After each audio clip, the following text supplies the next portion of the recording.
Hello everyone, welcome to the Manulo classes in the session of daily news analysis. Today is 3rd of January 2025. I am Naresh Sharma going to discuss with you the current affairs of the day.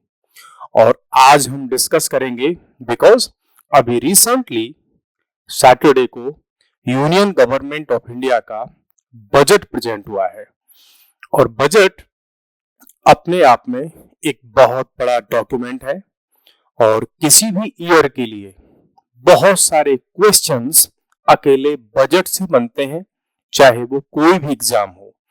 जहां पर भी general knowledge, law, economy या country से related कोई भी update बनता है, आप उसमें बजट को मिस नहीं कर सकते। और इस बार के बजट को हम कोशिश करेंगे कि 2 या 3 वीडियोस में इसको हम या 2 या 3 डेज में या 2 या 3 डे के सेशन में हम इसको फिनिश कर दें। सो आज का जो हमारा सेशन होगा बजट का ही सेशन होगा और इसमें हम बजट को कंप्लीटली कवर करने की कोशिश करेंगे 2 या 3 पार्ट में। सो आइए सबसे पहले स्टार्ट करते हैं हम आज के इस बजट के सेशन को। Union budget summary 2025। ये तो बजट का जो डॉक्यूमेंट होता है वो बहुत बड़ा होता है, हंड्रेड्स ऑफ पेजेज उसमें हो सकते हैं कई बार, लेकिन हम अपने एग्जाम पर्पज के लिए जो बेसिक उसके मेन हाइलाइट्स होते हैं या उसकी समरी होती है, हम उसी पर फोकस करेंगे, जहां से आपके लिए क्वेश्चंस बनते हैं या आपकी एक जो बेसिक अंडरस्टैंडिंग है वो डेवलप होती है। जनरली होता क्या है कि बजट जब आता है तो लोग सुनी सुनाई बातों पर बिलीव करते हैं और कुछ भी बोलने लगते हैं, लेकिन आपको ऐसा नहीं करना है। तो उसके लिए मैंने काफी एफर्ट्स इसमें डाले हैं कि आपको बेसिक से एडवांस तक उन चीजों को कवर करूं जो कि आपकी अंडरस्टैंडिंग को क्रिएट करते हैं, आपके कॉन्सेप्ट्स को क्लियर करते हैं, आपके पास में बेसिक कुछ फैक्ट्स होते हैं कि कैसे इकोनॉमी काम करती है, गवर्नमेंट क्या सोच करके स्कीम्स को लेकर के आती है और उससे जुड़े हुए डिफरेंट एस्पेक्ट्स। सो चलिए स्टार्ट करते हैं हम बजट की समरी दैट इज फॉर 2025। आगे बढ़ने से पहले हम थोड़ा सा समझ लेते हैं कि बजट है क्या। एक्चुअली में बजट ये है कि किसी भी एक ईयर के लिए गवर्नमेंट ये कोशिश करती है कि नेक्स्ट ईयर में गवर्नमेंट के पास में कहां से तो पैसा आएगा और गवर्नमेंट उसको कहां पर इन्वेस्ट करेगी या उसका एक्सपेंडिचर होगा। तो मींस इनकम कहां से होगी गवर्नमेंट के पास और गवर्नमेंट उसको कहां पे खर्च करने वाली है, ये बेसिक सा कॉन्सेप्ट होता है। हालांकि there is no word in the constitution of India, और वो वर्ड क्या है? बजट। तो बजट जैसा कोई वर्ड नहीं है। आर्टिकल 112 में एक वर्ड यूज होता है, वहां पर आर्टिकल 112 में वर्ड यूज होता है annual financial statement. It means budget जैसा कोई वर्ड नहीं है। हम उस बजट को एक्चुअली में मानते हैं एनुअल फाइनेंशियल स्टेटमेंट। हम एक तरह से इसको थोड़ा सा मैं अगर आपको समझाऊं कि जो बजट जब इंट्रोड्यूस होता था, कोई मंत्री लेकर के जब उसको पार्लियामेंट में पहुंचते थे, बेसिकली फ्रांस और ब्रिटेन की मैं बात कर रहा हूं, तो फ्रांस में आई होप कि जो बैग होता है एक लेदर का बैग हुआ करता था, उसको वहां पर बूजे टाइप में बोलते थे। ठीक है, अब वहीं से ये बजट जो वर्ड है वो स्टार्ट हो गया। ठीक है, उसके बैग को देख करके बोला आज तो बजट खुलेगा, मतलब आज वो जो फाइनेंस मिनिस्टर का जो बॉक्स है वो बैग है वो खुलेगा। तो वहां से ये वर्ड आया, तो उसको हम आज तक बजट ही मान करके चल रहे हैं कॉमन मैन की लैंग्वेज में। और टेक्निकली इसका नाम है एनुअल फाइनेंशियल स्टेटमेंट, ये इसका टेक्निकल नाम है। कहां पर है? आर्टिकल 112 में। ये प्रेजेंट कहां होता है बजट? तो ये हमेशा लोकसभा में प्रेजेंट होता है। इट मींस ये बात क्लियर आपको समझ लेनी चाहिए कि जो पार्लियामेंट के 2 हाउसेस होते हैं, लोकसभा और राज्यसभा, तो ये बात ध्यान में रखनी है हमको कि कभी भी जो बजट है वो राज्यसभा में प्रेजेंट नहीं होता। ठीक है, और राज्यसभा के पास में बजट से रिलेटेड बहुत ही लिमिटेड पावर होती है कि वो लोकसभा जिस बजट को पास करके भेज देती है तो राज्यसभा में केवल उस बजट पर डिस्कशन हो सकते हैं, बातचीत कर सकते हैं, ये अच्छा है, ये बुरा है, लेकिन उसको स्टॉप नहीं कर सकते, उसको रोक नहीं सकते। बजट को उनको पास करके भेजना पड़ेगा। अगर राज्यसभा उसको बिना पास करे भी लोकसभा भेजती है तो मान लिया जाएगा पास हो गया। 14 डेज से ज्यादा रोकने की कोशिश करोगे तब भी ये मान लिया जाएगा कि ये बिल पास हो चुका है, बजट पास हो चुका है। तो राज्यसभा के पास में से ज्यादा कोई पावर नहीं है बजट वाले बिल पर। ठीक है, चलिए अब हम चलते हैं कि इसके बजट के क्या क्या इकोनॉमिक जो है एस्पेक्ट्स हैं। हालांकि इस बार सीतारमन ताई लोग बोल रहे हैं, काफी मीम्स आ रहे हैं, इन्होंने काफी बड़ा शौक दे दिया जो है मिडिल क्लास को, और उसमें आगे हम देखेंगे धीरे धीरे जो पॉइंट्स कवर होंगे। इस बार के बजट की थीम क्या है? बेसिक क्वेश्चन बनता है कि भाई बजट मेनली किस पे फोकस करता है। तो बजट की थीम है सबका विकास, डेवलपमेंट फॉर ऑल। मींस किसी एक पर्टिकुलर पर्सन, व्यक्ति, कम्युनिटी, सोसाइटी, रिलीजन, या मैं कहूं सोसाइटी का कोई पार्ट या क्लास, वो इसका फोकस नहीं है, फोकस है सबका विकास। कोट इसमें क्या यूज किया गया है इस बार? इसमें एक कोट किया गया है कि देसा माटी माटी काडोई और देसा माटी मनुसुलोई। मींस जो कंट्री जिसको हम कहते हैं, जिसको हम नेशन कहते हैं, नेशन का मतलब वहां की जो सॉइल है, देश की जो मिट्टी है, वो देश नहीं होता है। ये कहना है किसका? ये कहना है गुरुजादा अप्पा राव का, है ना। इनके इस कोट को यूज किया गया है कि देश का मतलब जस्ट इट्स उस देश की मिट्टी नहीं, एक्चुअल में देश होता है इसके लोग, इसके पीपल। मींस देश की मिट्टी ही अकेली देश नहीं है, बल्कि उसके जो लोग हैं उनसे बनता है कोई भी कंट्री, वो देश जो बनता है। तो सारा फोकस गवर्नमेंट को, स्टेट को किस पर करना चाहिए? इसके पीपल के डेवलपमेंट पे करना चाहिए। अगर पीपल को लाभ, बेनिफिट नहीं हो रहा है तो उस बजट का, उस पॉलिसी का, उस डेवलपमेंट का, उस लॉ का, उस कॉन्स्टिट्यूशन का, उस पुलिस का, उस पूरी जुडिशरी का, या पूरे लीगल सिस्टम का, पॉलिटिकल सिस्टम का कोई यूज नहीं है अगर उसका बेनिफिट इसके पीपल को नहीं हो रहा है तो।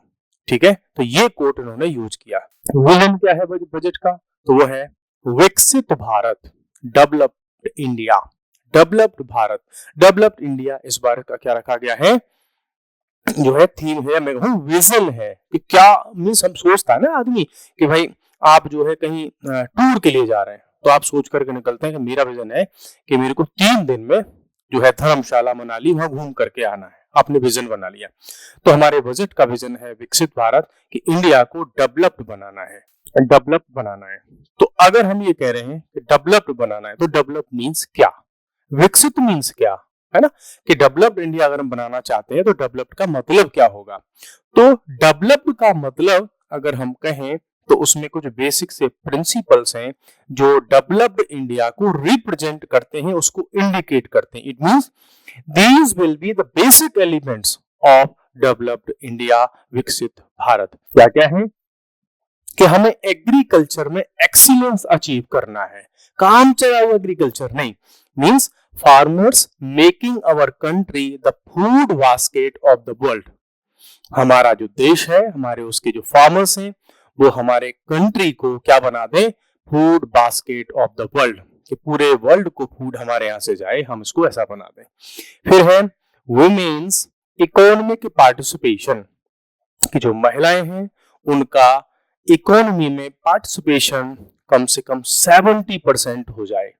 भाई मेल जो पॉपुलेशन है उसका तो 100% होता ही है, तो अब अगर 70% विमेन का भी हो जाए तो कोई भी फैमिली गरीब नहीं रहेगी जब दोनों मिलकर के कमाएंगे। तो फिर 70% जो विमेन है उसका पार्टिसिपेशन। नेक्स्ट फोकस होगा डेवलप इंडिया का कि स्किल्ड लेबर, कैसा? कि 100% skilled labour with meaningful employment. Means जो भी व्यक्ति होगा, पर्सन होगा, उसके पास कोई ना कोई स्किल होगी, और उसको जो एम्प्लॉयमेंट मिलेगा वो मीनिंगफुल होगा, उस एम्प्लॉयमेंट का कोई मीनिंग होगा। क्या मीनिंग का मतलब क्या? कई बार किसी एक फैमिली में 10 मेंबर होते हैं, खेत होता है, उसके बाद में हाफ एकड़, 10 लोग उस खेत में लगे हुए हैं, जबकि उस फील्ड को 2 लोग मिलकर के उसको मैनेज कर सकते थे। तो देखने में तो वो क्या लग रहे हैं कि यार उनके पास खेती में काम है, तो वो मीनिंगफुल एम्प्लॉयमेंट नहीं है। तो ये इनको डेवलप करना है विकसित भारत में। अनदर पॉइंट क्या है इसका? अनदर पॉइंट है कि जीरो पॉवर्टी, कि भारत में कोई गरीब नहीं रहना चाहिए। There should be no poor in India. तो जो पॉवर्टी लाइन है ना, उसके नीचे कोई पर्सन इंडिया में नहीं रहेगा। ये विकसित भारत का क्या है? विजन है। फिर क्या? Quality education. अभी हम बात कर लेते हैं कई बार किस पर? लिटरेसी पर। लिटरेसी का क्या मीनिंग है? कि भाई कोई साइन कर ले, थोड़ा सा कुछ पढ़ ले, कुछ हिंदी इंग्लिश कोई एक लैंग्वेज, उसको थोड़ा सा लिख ले और पढ़ ले। समझ तो बहुत आगे की बात चलेगी, वो तो एजुकेशन की बात चलेगी। तो केवल हम अभी तक लिटरेसी पर फोकस करते चले आ रहे हैं, नहीं, हम फोकस करेंगे क्वालिटी एजुकेशन पर, high quality education for all. तो काम चलाओ एजुकेशन नहीं, लोग ऐसे हों जिनके पास जो एजुकेटेड हो, उसका मतलब सिविक सेंस हो, कुछ कंट्रीब्यूट कर सकें सोसाइटी के लिए। और जब एजुकेटेड सोसाइटी होगी तो क्राइम भी कम होगा, तो बहुत सारे उसके रिजल्ट्स होंगे। ठीक है, फिर क्या है हमारे पास में? एक पॉइंट, और वो है हेल्थ केयर एक्सेस। सबके लिए हेल्थ केयर एक्सेस है ना, इंश्योरिंग हाई क्वालिटी अफोर्डेबल। एक तो हाई क्वालिटी की, दूसरा अफोर्डेबल। ऐसा ना हो कि बड़े बड़े मेदांता और जो है फोर्टिस ऐसे बड़े बड़े हॉस्पिटल, लेकिन गरीब आदमी जा ही नहीं सकता, रिक्शे वाला नहीं। अफोर्डेबल भी हो, कॉम्प्रिहेंसिव हेल्थ केयर। ये नहीं कि प्राइमरी हेल्थ केयर सेंटर्स बने हुए हैं, बस थोड़ा सा सर्दी लग गई या उंगली में जो है बिच्छू ने काट लिया, बस वही बेसिक जो है फैसिलिटी हम प्रोवाइड करा दें। नहीं, कॉम्प्रिहेंसिव फैसिलिटी प्रोवाइड करानी है क्वालिटी हेल्थ केयर की। ठीक है, तो ये है उनके लिए विकसित भारत। और भी कई सारे एलिमेंट्स हैं, लेकिन बेसिक पॉइंट्स इसके ये हैं। ठीक है, अब हम आगे बढ़ते हैं तो 10 ब्रॉड एरियाज फोकसिंग ऑन गरीब, यूथ, अन्नदाता एंड नारी। तो इस बार का जो बजट है वो 10 ब्रॉड एरियाज पर फोकस करता है। वो ब्रॉड एरियाज इन्हीं के आसपास में घूमेंगे। किस पर? या तो पुअर पीपल पर, गरीब पर, या यूथ पर फोकस करेंगे, या अन्नदाता। अन्नदाता का मतलब है यहां पर फार्मर्स, और नारी, नारी मतलब वुमेन। तो बजट इस बार का जो है वो सारा का सारा फोकस कर रहा है इन्हीं एरियाज पर। ठीक है, इन्हीं के चारों ओर घूमेगा। क्या क्या उसके बेसिक पॉइंट्स हैं, और उसमें भी हमने इनको 10 पॉइंट्स में समराइज किया है कि जो बजट है इन 10 पॉइंट्स के आसपास में घूमेगा सारा का सारा, कहीं ना कहीं। ठीक है, तो पहला पॉइंट है इसमें spurring agricultural growth and productivity. Agriculture पर फोकस करना, उसकी प्रोडक्टिविटी को बढ़ाना। बाकी डिटेल में हम आगे देखेंगे। Building rural prosperity and resilience. Rural area पर फोकस करना, उसकी प्रोस्पेरिटी को इंक्रीज करना, वहां से गरीबी को हटाना। सपोर्टिंग एमएसएमईज, जो छोटी कंपनीज हैं, छोटे व्यापारी हैं, छोटे जो बिजनेस हैं, उनको सपोर्ट करना, उनको आगे बढ़ाना। Boosting manufacturing and furthering make in India. तो जो मैन्युफैक्चरिंग सेक्टर है उसको बूस्ट करना, और जो मेक इन इंडिया का सपना लेकर के हम चले थे उसको और आगे बढ़ाना। फिफ्थ पॉइंट है taking everyone together on an inclusive growth path. Means सबको साथ लेकर के विकास करना है, इंक्लूसिव ग्रोथ करनी है, ना कि एक्सक्लूसिव ग्रोथ। मींस ऐसा नहीं कि कुछ लोगों का, कुछ मींस सोसाइटी की किसी एक क्लास का डेवलपमेंट हो जाए और बाकी सोसाइटी के जो पार्ट्स हैं वो गरीब के गरीब रह जाए, या फिर हम इसको ऐसे कह सकते हैं कि कुछ तो बहुत अमीर हो जाए और कुछ बहुत ही गरीब रह जाए। नहीं, सबको साथ लेकर के चलना है इस डेवलपमेंट की यात्रा में। नेक्स्ट हमारे पास में 6 पॉइंट है enabling employment lead development. Development वो वाला करना है जिसमें एम्प्लॉयमेंट आगे आगे चले। और पीछे पीछे डेवलपमेंट चले। मींस अभी जब से एआई पर फोकस हो रहा है ऑल ओवर दी वर्ल्ड, तो इश्यू ये आ रहा है कि जो डेवलपमेंट है या जो इंडस्ट्रीज हैं वो टेक्नोलॉजी पर फोकस कर रही हैं। मींस टेक लेड डेवलपमेंट हो रहा है, और जहां ज्यादा टेक्नोलॉजी पर फोकस होगा, एआई पर फोकस होगा, तो डेवलपमेंट तो होगा बट वहां पर एम्प्लॉयमेंट नहीं होगा। जब एक कंप्यूटर प्रोग्राम, एक कंप्यूटर, एक कोई मशीन 50 लोगों का काम करेगी, तो फिर वहां एम्प्लॉयमेंट ना होकर के केवल मशीन लेड डेवलपमेंट हो जाएगा। मशीन आगे आगे चलेंगी और डेवलपमेंट पीछे पीछे होगा, तो वो डेवलपमेंट होगा सो कॉल्ड डेवलपमेंट। इसीलिए जो हैवी मशीन्स थी उनके अगेंस्ट में थे महात्मा गांधी। नेक्स्ट है investing in people, economy and innovation.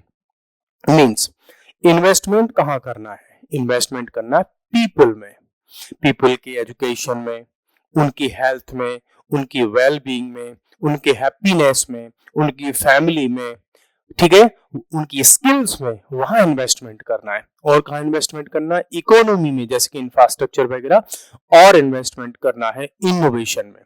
Means daily कुछ ना कुछ हमको इनोवेट करना पड़ेगा, एवरी ईयर हमको इनोवेट करना पड़ेगा, अदरवाइज वर्ल्ड की मार्केट में हम आगे तो नहीं चल पाएंगे। नेक्स्ट फोकस एरिया है सिक्योरिंग एनर्जी सप्लाईज, है ना। तो अगर हमें सब कुछ आगे बढ़ाना है तो हमारे पास में एनर्जी जो है उसको सिक्योर करना पड़ेगा, क्योंकि आने वाले टाइम में सबसे ज्यादा अगर किसी चीज की नीड है या होगी तो वो है एनर्जी, है ना। नेक्स्ट है आपका नर्चरिंग इनोवेशन, तो जो इनोवेशन हो रहा है उसको नर्चर करना। मींस अभी जो इनोवेशन से जुड़ी हुई ऑर्गेनाइजेशंस हैं, लोग हैं, उनको नर्चर करना, उनको पालना, उनको सपोर्ट करना, है ना। नेक्स्ट है प्रमोटिंग एक्सपोर्ट्स, और हमें फोकस करना होगा, 10th पॉइंट है एक्सपोर्ट पर, ठीक है। चलिए, तो ये 10 बेसिक जो फोकस एरियाज हैं कि पूरा बजट इन 10 मेन पॉइंट्स पर घूमता है, तो एक एक करके हम आगे बढ़ेंगे कि क्या क्या हमारे पास में मेन पॉइंट्स इसमें है। अच्छा, जब ये 10 मेन एरियाज हैं जिन पर गवर्नमेंट को फोकस करना है, इस बजट को फोकस करना है, तो गवर्नमेंट क्या करती है? जिस एरिया को बूस्ट करना होता है, प्रमोट करना होता है, वहां पर गवर्नमेंट उसके लिए कुछ स्कीम्स लाती है, उसके लिए फंड लेकर के आती है, और उसके थ्रू उसका कुछ कोई इंफ्रास्ट्रक्चर प्रिपेयर करती है, कुछ टैक्स में छूट देती है। ऐसे स्टेप्स लेकर के किसी एक सेक्टर को या मल्टीपल सेक्टर्स को गवर्नमेंट प्रमोट करती है, उसको सपोर्ट करती है। तो हमने देखा कि एग्रीकल्चर को गवर्नमेंट फोकस करना चाहती है, उसको इंप्रूव करना चाहती है।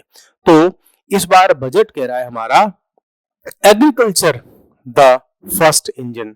तो देश को अगर आगे बढ़ाना है, उसको देश को अगर पुल करना है, तो जैसे ट्रेन का इंजन पूरी ट्रेन को खींचता है और बाद में उसके पीछे पीछे जुड़े हुए डब्बे या जो कार्स होती हैं वो पीछे पीछे चलती हैं, तो इस देश को, इस कंट्री को अगर आगे बढ़ाना है तो हमको क्या चाहिएगा?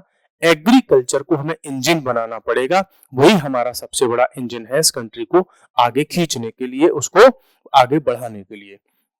तो एग्रीकल्चर पर हम कैसे काम करेंगे, गवर्नमेंट का क्या प्लान है? तो इसके लिए देखो, प्राइम मिनिस्टर धन धान्य कृषि योजना, तो एक पीएम धन धान्य कृषि योजना, डेवलपिंग एग्री डिस्ट्रिक्ट प्रोग्राम। तो इस योजना के थ्रू क्या होगा कि बहुत सारे डिस्ट्रिक्ट्स को सिलेक्ट किया जाएगा, किसके लिए? ओनली जहां फोकस किया जाएगा एग्रीकल्चर के डेवलपमेंट पर। तो it will be convergence of existing schemes and specialised measures. तो गवर्नमेंट की बहुत सारी जो स्कीम्स चल रही हैं उनको कन्वर्ज करके एक बनाया जाएगा, उनको आपस में इंटीग्रेट किया जाएगा। The programme will cover 100 districts with low productivity, moderate crop intensity and below average credit parameters. Government ये चेक करेगी कि भाई इंडिया के ऐसे कौन से 100 डिस्ट्रिक्ट्स हैं जहां पर बहुत कम प्रोडक्टिविटी है और मॉडरेट क्रॉप इंटेंसिटी है। मींस एरिया बहुत है लेकिन क्रॉप एरिया बहुत कम है, जहां पर जो क्रॉप होती है वो बहुत कम है, और below average credit parameters. Means वहां लोगों जो फार्मर्स हैं उनको क्रेडिट नहीं मिलता अपने फील्ड में इन्वेस्टमेंट करने के लिए। तो स्टार्टिंग इस तरीके से गवर्नमेंट करेगी। एम क्या है सबका? एम क्या है इसका? एम है enhance agriculture productivity, adopt crop diversification and sustainable agriculture practices. कि ये नहीं कि उस एरिया में अगर केवल व्हीट का एग्रीकल्चर हो रहा है तो उसी पर डिपेंड है सारी की सारा जो फार्मर कम्युनिटी है, नहीं, उसको डाइवर्सिफाई किया जाएगा। ऑगमेंट पोस्ट हार्वेस्ट स्टोरेज, और वो भी कहां पर? At the panchayat and block level. Means जब फसल की हार्वेस्टिंग हो गई, क्रॉप की हार्वेस्टिंग हो गई, तो उसके बाद रूरल एरिया में विलेज लेवल पर और ब्लॉक लेवल पर उनके स्टोरेज की फैसिलिटी प्रोवाइड कराई जाएंगी। उनको किसी डिस्ट्रिक्ट पर या 50 किलोमीटर दूर नहीं भागना पड़ेगा। ठीक है। फिर है इंप्रूव इरिगेशन फैसिलिटीज, इंप्रूव किया जाएगा। Facilitate availability of long term and short term credit, जो उधार का पैसा है, जो लोन है फार्मर्स को, उसको और इंक्रीज किया जाएगा ऐसे डिस्ट्रिक्ट्स में कि जो फार्मर्स है उनको लोन मिलेगा इजीली और ज्यादा लोन मिलेगा। Building rural prosperity and resilience, अब फोकस किया जाएगा किस पर? रूरल एरियाज पर। कैसे? कि comprehensive multi sectoral rural prosperity and resilience programme will be launch. इसके लिए अलग से प्रोग्राम चलाया जाएगा स्टेट गवर्नमेंट्स के साथ में मिल करके। और इससे जो रूरल एरिया में एग्रीकल्चर में, ठीक है, रूरल एरिया में जो अंडर एम्प्लॉयमेंट है, अनएम्प्लॉयमेंट है, उसको एग्रीकल्चर के थ्रू क्या करेंगे? सॉल्व करेंगे कि लोगों को एग्रीकल्चर में नई नई स्किल्स, नई टेक्नोलॉजी, उससे उनको ट्रेंड किया जाएगा। इन्वेस्टमेंट नया होगा, टेक्नोलॉजी होगी, इनविगोरेटिंग द रूरल इकोनॉमी। तो जो यूथ वहां से माइग्रेट कर रहा है उसको रोकने के लिए भी व्यवस्था की जाएगी फोकस करके। फेज 1 में 1100 डेवलपिंग जो agri districts will be covered. तो स्टार्टिंग में फेज 1 में 1100 डिस्ट्रिक्ट्स पर फोकस किया जाएगा। और देखो क्या कह रहे हैं ये कि migration is an option but not a necessity. Means देश के रूरल एरिया को हम इतना डेवलप कर देंगे कि माइग्रेशन जो है कि लोग रूरल एरिया को छोड़ करके सिटीज की तरफ भागते हैं, वो उनके पास एक ऑप्शन हो, ना कि नेसेसिटी, कि उनको जबरदस्ती नहीं भागना पड़े। आज की सिचुएशन ऐसी है, अभी तो हो सकता है और 50 इयर्स तक या 20 इयर्स तक ये सिचुएशन रहेगी कि लोग मजबूरी में अपना गांव, अपना घर छोड़ करके भाग रहे हैं, दूसरी जगह उनको जाना पड़ रहा है। स्पेशली ये जो हमारे जो पुअर स्टेट्स हैं इन कंपैरिजन में, जैसे हम बात करते हैं बिहार की, उत्तर प्रदेश के बहुत सारे रीजन्स, आपका झारखंड हो गया, छत्तीसगढ़ हो गया, उड़ीसा हो गया, यहाँ से लोग दूसरे स्टेट्स में, अदर स्टेट्स में जाते हैं जॉब करने के लिए, तो उनको मजबूरी में वहां से नहीं जाना पड़े। क्या होगा? ये कैसे करेगी गवर्नमेंट? इसको कैसे रोकेगी? तो द प्रोग्राम विल फोकस, किस पर फोकस करेगा प्रोग्राम? Catalysing enterprise development. वहां पर ज्यादा से ज्यादा एंटरप्राइज डेवलप होगा, एम्प्लॉयमेंट डेवलपमेंट होगा, फाइनेंशियली उनको इंडिपेंडेंस किया जाएगा, और वो भी किसको? मोस्टली रूरल वुमेन को, क्योंकि रूरल एरियाज में जो वुमेन है वो हमेशा डिपेंड होती है जो है फाइनेंस के लिए, पैसे के लिए अपने मेल पार्टनर्स पर या फैमिली के मेल मेंबर्स पर। Accelerating creation of new employment, नए एम्प्लॉयमेंट को क्रिएट किया जाएगा। जो बिजनेस यूथ है उसके लिए बिजनेस डेवलप किया जाएगा, स्पेशली फार्मर्स और रूरल यूथ के लिए, तो फिर उनको आना ही नहीं पड़ेगा। फिर फोकस करेंगे हम nurturing and modernising agriculture. Agriculture को हम और सपोर्ट करेगी गवर्नमेंट और उसको मॉडर्नाइज करेगी, जैसे कि अदर कंट्रीज में होता है। वहां पर एग्रीकल्चर को एज ए इंडस्ट्री की तरह माना जाता है। डाइवर्सिफाइंग अपॉर्चुनिटीज, और स्पेशली कौन? फॉर लैंडलेस फैमिलीज के लिए। रूरल एरियाज में ऐसे बहुत सारे लोग हैं जो रहते तो गांव में हैं लेकिन उनके पास में एग्रीकल्चरल लैंड है ही नहीं, तो उनके लिए और ज्यादा अपॉर्चुनिटीज पे फोकस किया जाएगा कि आप एग्रीकल्चर के अलावा कुछ और भी कर सकें। नेक्स्ट फिर आत्मनिर्भरता इन पल्सेस। अभी पल्सेस इंडिया में बहुत कंज्यूम होती हैं, बहुत सारा प्रोडक्शन होता है, लेकिन हमको इंपोर्ट करनी पड़ती है पल्सेस। तो उसमें हम क्या कहेंगे कि हम इंडिपेंडेंट होना चाहेंगे पल्सेस में, हमें बाहर से जो दालें हैं वो मंगवानी ना पड़े। तो इसके लिए गवर्नमेंट क्या करेगी? Government will launch a 6 year mission for आत्मनिर्भरता इन पल्सेस, इस पर बनाएगी और स्पेशल फोकस होगा तूर, उड़द और मसूर की दाल पर, इन पर। फिर क्या है, जो सेंट्रल एजेंसीज है ये इस बात को इंश्योर करेंगी कि जो फार्मर्स दाल या पल्सेस उनको उनकी क्रॉप जो कर रहे हैं और जो प्रोड्यूस कर रहे हैं उसको गवर्नमेंट की एजेंसीज परचेज करेंगी, तो उनको टेंशन नहीं रहेगी कि हम इसको बेचेंगे कहां पर अगर ज्यादा प्रोडक्शन हुआ तो इसका जो टेंशन है ये एजेंसीज लेंगी, फार्मर्स को चिंता नहीं करनी है। The mission will place emphasis on, किस किस पर फोकस करेगा ये mission, development and commercial availability of climate resilient seeds, ऐसे सीड्स गवर्नमेंट प्रोवाइड कराएगी जो उस एरिया को सूट करते हो। नेक्स्ट, एनहांसिंग प्रोटीन कंटेंट, उन दालों में प्रोटीन का कंटेंट बढ़ाया जाएगा। इंक्रीजिंग प्रोडक्टिविटी भी बढ़ाई जाएगी कि 1 एकड़ में अगर 100 केजी हो रहा है कोई दाल या 500 केजी हो रहा है तो उसको डबल ट्रिपल किया जाए उतने ही एरिया में, वो भी किया जाएगा। इंप्रूविंग पोस्ट हार्वेस्ट स्टोरेज, उसको भी बढ़ाया जाएगा कि हार्वेस्टिंग के बाद जो प्रोडक्ट है वो कहीं वेस्ट ना हो जाए।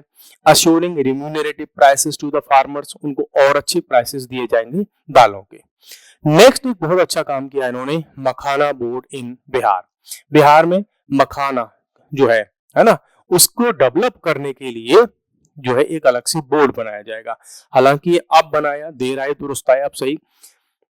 जिन स्टेट्स में कुछ स्पेसिफिक प्रोड्यूस होता है एग्रीकल्चर में, जैसे कॉफी, टी, रबर, गवर्नमेंट ने इनके लिए पहले से ही कॉफी बोर्ड बना रखा था, चाय बोर्ड बना रखा था, है ना, उसके लिए रबर बोर्ड बना रखा था डिफरेंट स्टेट्स में, जैसे कि केरल में बना रखा है, रबर का बोर्ड बना रखा है, कर्नाटका में कॉफी बोर्ड बना रखा है ना, सिल्क का बोर्ड बना रखा है, लेकिन मखाने के लिए नहीं था। इंडिया का अराउंड, मैं अगर बात करूं तो इंडिया का अराउंड 90% जो मखाना है बिहार में प्रोड्यूस होता है, लेकिन उसके लिए कोई बोर्ड ही नहीं था जो मखाना इंडस्ट्री को बहुत अच्छे से केयर कर सके, तो उसके लिए ये काम किया जाएगा। बहुत अच्छी बात है और इससे बिहार में बहुत सारा डेवलपमेंट होगा, रूरल एरियाज में फार्मर्स को बहुत सारा एम्प्लॉयमेंट मिलेगा। National mission on high yielding seeds, high yielding seeds के लिए अलग से एक जो है मिशन चलाया जाएगा कि जो एक सीड है अब वो बहुत सारा प्रोडक्शन हमको दे सके, तो उस पर अलग से काम किया जाएगा। स्कीम कैसे करेगी काम, एक तो रिसर्च एंड डेवलपमेंट पर काम करेगी, एक पूरा रिसर्च इकोसिस्टम बनाएगी।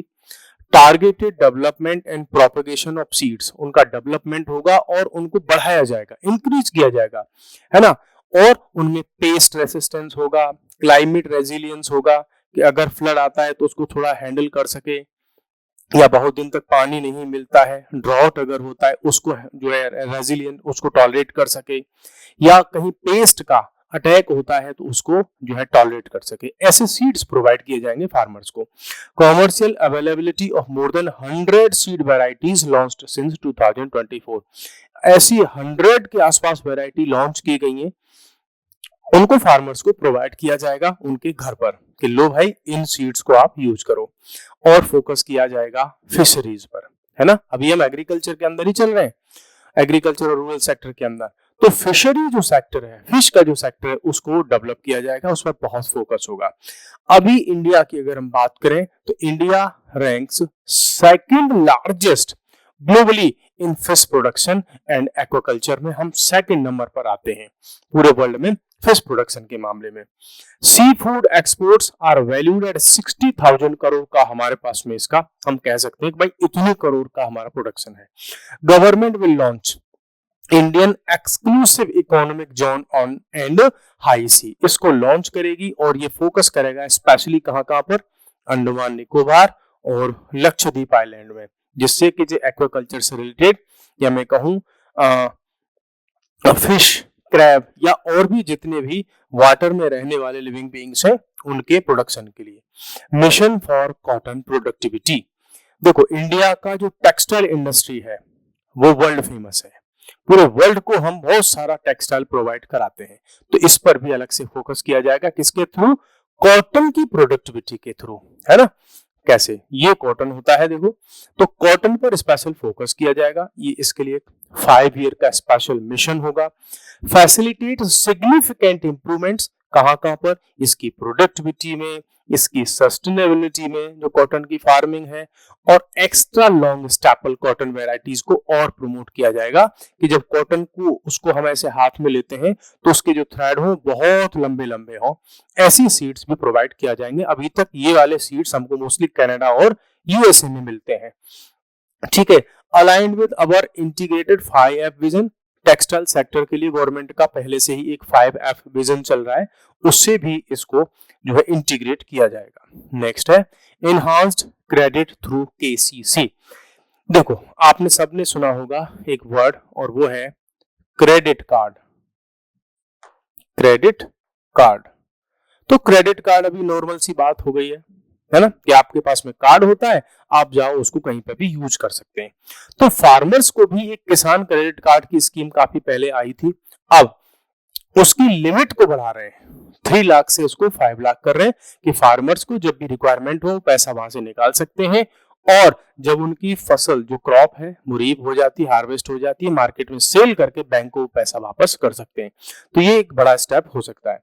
नेक्स्ट, यूरिया की डिमांड हमेशा हाई रहती है और सप्लाई हमेशा कम रहती है, तो गवर्नमेंट जो है यूरिया के प्लांट्स को क्या कर रही है? इंक्रीज कर रही है और उसके प्रोडक्शन को भी बढ़ाएगी। तो इसके लिए क्या किया है? बहुत सारे जो 3 डोरमेंट प्लांट थे उनको गवर्नमेंट पहले ही ओपन कर चुकी है, और इतनी कैपेसिटी का 12.7 lakh metric ton every year जो उसकी कैपेसिटी है, ये असम के नाम रूप में एक प्लांट और अलग से ओपन होने वाला है।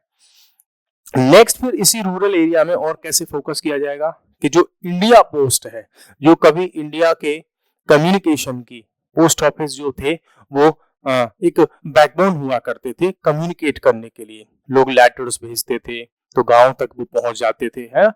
अब उसको रूरल इकोनॉमी को आगे बढ़ाने के लिए एज ए कैटलिस्ट यूज किया जाएगा, है ना। किसको? जो हमारे पोस्ट ऑफिसेस हैं, जो पोस्ट ऑफिस, ये पहले कभी ये सारी चीजें हमें देखने को मिला करती थी, आज अब हमें ये देखने को नहीं मिलती, क्योंकि सारा कम्युनिकेशन अब व्हाट्सएप से हो जाता है, या कॉल पे हो जाता है, या ईमेल के थ्रू हो जाता है। ये बेसिक कम्युनिकेशन के मीन्स हो चुके हैं। पहले ये जो बॉक्स हुआ करते थे, इन्हीं के थ्रू सारा का सारा कम्युनिकेशन चलता था। तो India post with 1.5 lakh rural post office, ठीक है, 1.5 लाख पोस्ट ऑफिस के through will be repositioned to act as a catalyst. तो क्योंकि अब पोस्ट ऑफिस के पास में बहुत ज्यादा काम नहीं बचा, इंफ्रास्ट्रक्चर उनके पास में है ही, और मोस्टली जो पोस्ट ऑफिस थे वो रूरल एरिया को कनेक्ट करते थे, जो पिन कोड आप देखते हैं, है ना। तो इसको यूज किया जाएगा रूरल इकोनॉमी में, रूरल इंडिया को, उसकी डेवलपमेंट में कैटलिस्ट के रूप में, मींस उसकी स्पीड को बढ़ाने के लिए रूरल एरिया के डेवलपमेंट को। कैसे काम होगा? The expanded range of services, means post office में जो सर्विसेज हैं उनको इंक्रीज किया जाएगा। बोला तुम्हारा काम केवल छोटे मोटे courier, post office, letter, speed post यहीं तक नहीं रहेगा, वो चीजें इंक्रीज की जाएंगी। आप वहीं रहो गांव में, लेकिन और भी एक्स्ट्रा करो अपनी सर्विसेज को। कैसे?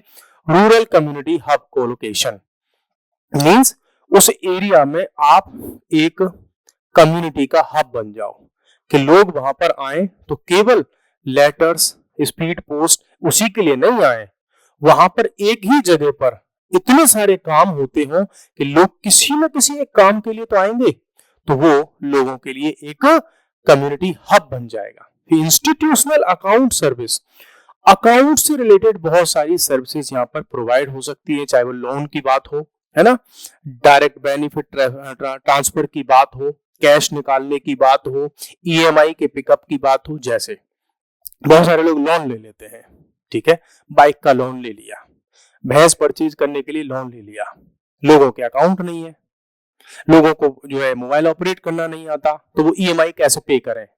तो पोस्ट ऑफिस चले जाओ, वहां पर पैसा दे आओ, वो कंपनी, वो बैंक अपने आप वहां से कलेक्ट कर लेगी। मींस आपको फिर 5 किलोमीटर दूर, 10 किलोमीटर दूर किसी डिस्ट्रिक्ट हेडक्वार्टर पर, ब्लॉक हेडक्वार्टर पर जाने की रिक्वायरमेंट नहीं होगी। बैंक से रिलेटेड सारे काम आपके गांव में ही हो जाएंगे। बहुत अच्छी बात है। Credit services to micro enterprises, अब ये जो पोस्ट ऑफिस है वो बैंक की तरह लोन भी देंगे। और इंश्योरेंस का काम भी आपका यहीं से हो जाएगा, हेल्थ इंश्योरेंस और जो एग्रीकल्चर का इंश्योरेंस, लाइफ इंश्योरेंस, आपकी प्रॉपर्टी का इंश्योरेंस अगेंस्ट फायर और सम मिसहैपनिंग, वो सब।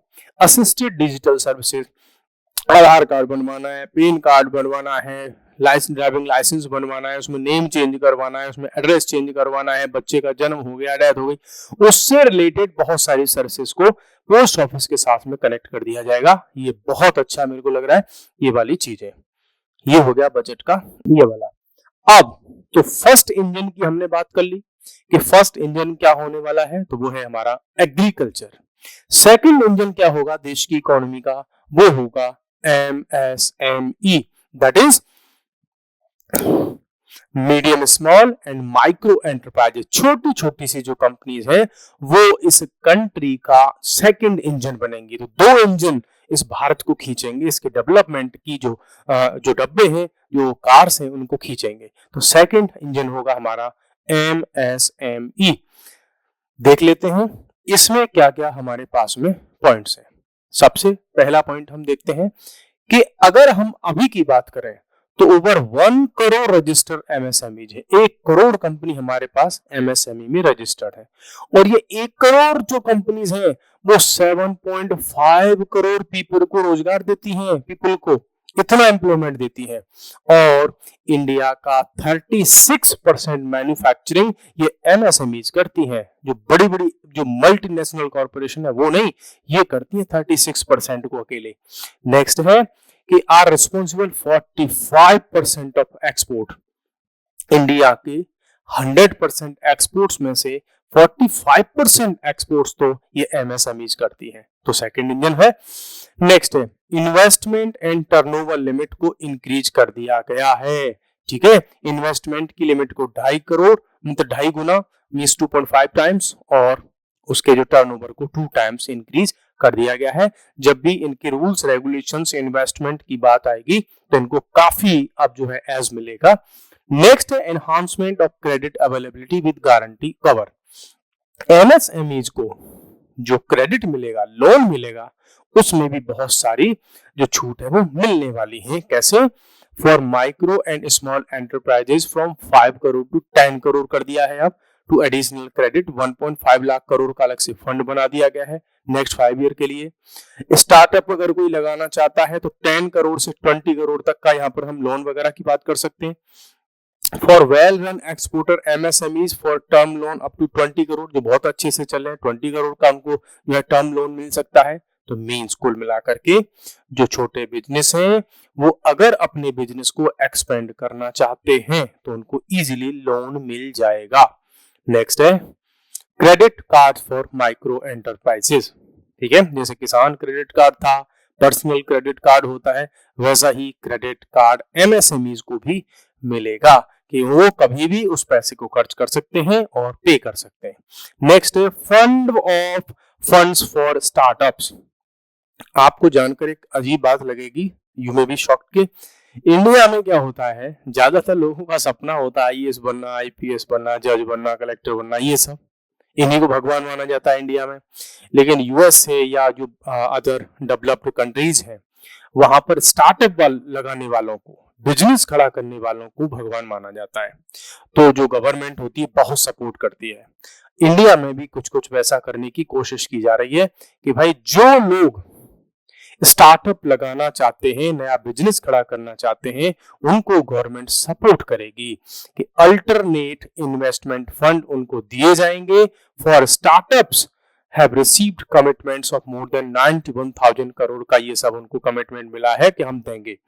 A new fund of funds with expanded scope and fresh contribution of another 10,000 crore will be set up। और अलग से फंड बनाया जाएगा that इंडिया का जो यूथ है वो कुछ एक्सपेरिमेंट कर सके, नई स्टार्टअप लगा सके। Scheme for first time entrepreneurs, कितनी अच्छी बात है। जैसे अमेरिका में एंटरप्रेन्योर्स को भगवान माना जाता है ना, बड़ा रेस्पेक्ट होता है उनका, तो इंडिया में भी इसके लिए एक स्कीम होगी कि जो लोग फर्स्ट टाइम एंटरप्रेन्योर्स हैं, फर्स्ट टाइम ट्राई करना चाहते हैं कुछ बिजनेस में, उनको गवर्नमेंट एक स्कीम के थ्रू सपोर्ट करेगी। ठीक है, क्या होगा इसके बारे में अगर जाने तो नई स्कीम होगी 5 लाख वुमेन SC ST और इस जो है ग्रुप से आने वाले लोगों को सपोर्ट किया जाएगा। This will provide term loans up to 2 crore तक का उनको टर्म लोन मिल जाएगा। The scheme will incorporate lessons from successful stand up and Indian startup से। मींस जिन लोगों ने पहले स्टार्टअप ट्राई किए थे और उन्होंने सक्सेसफुली अपने स्टार्टअप को रन कर दिया, स्टैब्लिश कर दिया, उनसे नया करने वालों को, फर्स्ट टाइम जो ट्राई कर रहे हैं, उनको गाइडेंस दिया जाएगा। ठीक है, ये भी किया जाएगा। Focus product scheme for footwear and leather sector. Leather जो सेक्टर है इंडिया का, फुटवेयर सेक्टर है, काफी डेवलप्ड है। और आपको ये शायद पता हो कि इंडिया से जो कानपुर है, आगरा है और भी कुछ एरियाज हैं, वहां से लेदर इंडस्ट्री जो स्पेशली फुटवेयर है वो पूरे वर्ल्ड को एक्सपोर्ट होता है, वो भी टॉप क्वालिटी का, है ना। तो इस पर गवर्नमेंट क्या करेगी, स्पेशल फोकस करेगी और उसमें भी कुछ स्पेशल प्रोडक्ट्स पर। जैसे अगर अमेरिका से डिमांड लेदर की बेल्ट की है तो गवर्नमेंट ऑफ इंडिया ये फोकस करेगी स्टेट गवर्नमेंट्स के साथ मिलकर के कि भाई कुछ कंपनीज को केवल बेल्ट बनाने में उनकी स्पेशलाइजेशन करवाओ। अगर पता चलता है कि यार कुछ कंट्रीज ऐसे हैं जहां से केवल बूट जो होते हैं, एंकल बूट, उनकी डिमांड ज्यादा है, तो कुछ कंपनीज को उन एंकल बूट की डिजाइन पर, R&D पर फोकस करवाया जाएगा, जैसे चाइना करता है। कि जैसे कि इंडिया के जो कुछ कंपनीज हैं उस एक प्रोडक्ट में उतने खिलाड़ी हो जाए कि वर्ल्ड की उस मार्केट को कंपटीशन दे सके, तो इस पर स्पेशल फोकस किया जाएगा। Measures for the toy sector.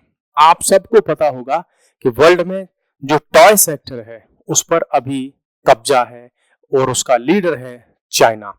और टॉय इंडस्ट्री बहुत बड़ी इंडस्ट्री है, न तो कभी बच्चे पैदा होना बंद होंगे और ना ही कभी टॉयज बंद होंगे। और बच्चों के खेलने के लिए हमेशा टॉयज की रिक्वायरमेंट उनको होती ही है और चाइना इसमें लीड कर रहा है। तो गवर्नमेंट ऑफ इंडिया अब फोकस कर रही है टॉयज के प्रोडक्शन पर, मैन्युफैक्चरिंग पर, उसके एक्सपोर्ट पर। तो इस पर गवर्नमेंट बहुत ज्यादा फोकस करेगी।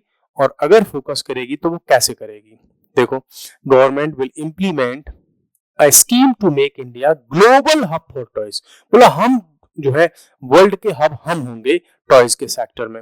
Will focus on development of clusters, skills, manufacturing ecosystem. तो इन सब के बेसिस पर हम आगे बढ़ेंगे, जिससे चाहे वो इनोवेशन हो, रिसर्च हो, डेवलपमेंट हो, उन सब पर फोकस करेगी कौन, government of India. Support for food processing. World में हमारे यहाँ बहुत अच्छा खासा लेवल पर फूड का प्रोडक्शन होता है, लेकिन बिकॉज उस फूड का कंजम्पशन सही टाइम पर नहीं हो पाता, स्टोरेज नहीं हो पाता, एक्सपोर्ट नहीं हो पाता। जैसे आपने बनाया पोटैटो, आपने पोटैटो प्रोड्यूस किया किसी फार्मर ने, आप उसको एक्सपोर्ट करना चाहते हैं, तो हो सकता है ज्यादा से ज्यादा आप 30 रुपीज केजी पर उसको एक्सपोर्ट कर दें, बेच दें। लेकिन वहीं अगर आप उसकी चिप्स बना करके सेल कर रहे हैं, फ्रेंच फ्राइज बना करके अगर आप सेल कर रहे हैं, या उसकी पकौड़ी बना करके सेल कर रहे हैं, कुछ भी ऐसा आप बना रहे हैं XYZ, उस चीज पर फोकस करेगी इंडियन गवर्नमेंट कि भाई इंडिया से जो फूड प्रोसेसिंग है वो पूरे वर्ल्ड का हब बने, हम दुनिया में सबसे ज्यादा क्या करें, फूड जो प्रोसेसिंग है उस पर फोकस करें। तो इसके लिए क्या होने जा रहा है, national institute of food technology, food entrepreneurship and food management in Bihar. तो इस बार भाई बिहार पर गवर्नमेंट बहुत मेहरबान रही है और ये एस्टेब्लिश किया जाएगा कहां पर, जो है बिहार में। जैसे हमारे पास है IIT, Indian institute of technology, IIM है ना, इंडियन इंस्टीट्यूट ऑफ मैनेजमेंट। हमारे पास में है AIIMS, all India institute of medical sciences, है ना, ये है तो जो मेडिकल साइंस के लिए है। ऐसे ही हमारे पास में NLU है, लॉ के लिए, नेशनल लॉ यूनिवर्सिटीज हैं। वैसे ही इंडियन इंस्टीट्यूट, नेशनल इंस्टीट्यूट बनेंगे अब किसके लिए, फूड प्रोसेसिंग के लिए, फूड से रिलेटेड काम में जो है एक्सपर्टीज के लिए। तो इससे क्या होगा, फूड सेक्टर हमारा डेवलप होगा। Manufacturing mission furthering make in India, जो हमारा मिशन था मेक इन इंडिया का, उसको हम और आगे बढ़ाएंगे और उसको प्रमोट करेंगे। Government will set up national manufacturing mission बनाएगी अलग से, तो उससे जो MSME की जो कंपनीज हैं उनको और आगे बढ़ाया जाएगा। Mission will also support clean technology को सपोर्ट किया जाएगा।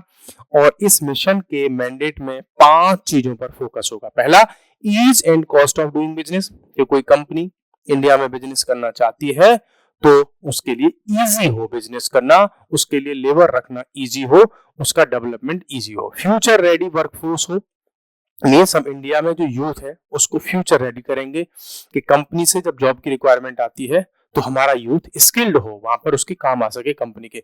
अ vibrant and dynamic MSc sector, MSME को हम खूब सपोर्ट करेंगे। अवेलेबिलिटी ऑफ टेक्नोलॉजी प्रोवाइड कराएंगे। क्वालिटी ऑफ प्रोडक्ट पर भी फोकस किया जाएगा। तो हमने देख लिए 2 इंजन ऑफ इंडियन इकोनॉमी की डेवलपमेंट के लिए। ठीक है, आई होप ये वीडियो हमारा काफी लंबा ऑलरेडी हो चुका है और थर्ड इंजन से स्टार्ट करेंगे हम कल। तो थर्ड इंजन को कल डिस्कस करेंगे, उसके बाद में कल हम कोशिश करेंगे 2 या 3 इंजन को इसको हम डिस्कस कर दें, फिर उससे आगे डिस्कस करेंगे। तो आज के लिए गाइस इतना ही, कल फिर मिलते हैं नए इंजन के साथ में, और वो है आपका investment as the third engine of Indian economy. उसको हम कल डिस्कस करेंगे विद अनदर पॉइंट्स के साथ में। So thank you, bye bye, take care.